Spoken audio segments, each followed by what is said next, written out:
Simon & Schuster Audio presents On Being 40-ish, edited by Lindsay Mead.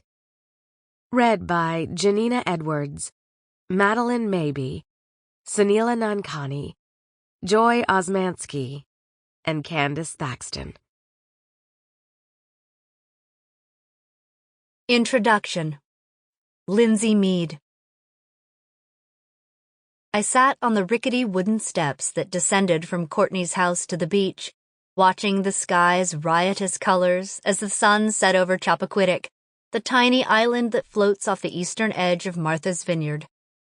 The sky above swirled with a particularly brilliant blend of orange and pink. The evening had grown chillier as the sun went down, and I pulled my thin Patagonia fleece jacket more tightly around me. As the colors faded, I turned back to the house, which glowed, a glass box built into the spectacular landscape. Through the large window that fronted the ocean, I could see some of my dearest friends sitting together on couches, and their animated voices and laughter carried out, calling me back into the cozy living room.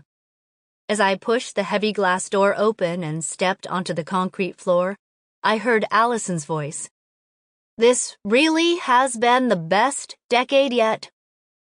I walked quietly into the circle and sat down next to Quincy on the edge of one of the couches.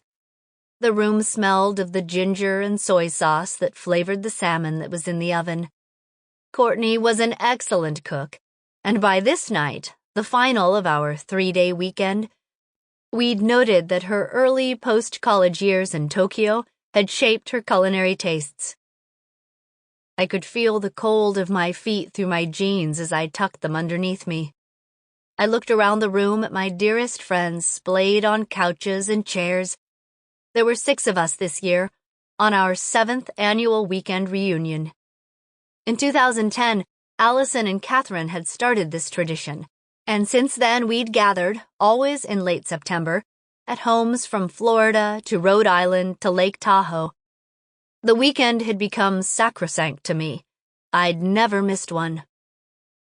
At least so far, I love this decade. I am surprised, honestly, but it feels that way. Allison went on, and I glanced around the dusky room at the familiar faces that I had known since we met at Princeton at 18. Now, in our early 40s, we had officially passed the "we've been friends with each other for more than half of our lives" mark.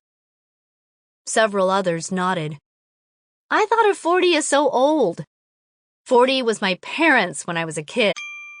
Sample complete. Ready to continue?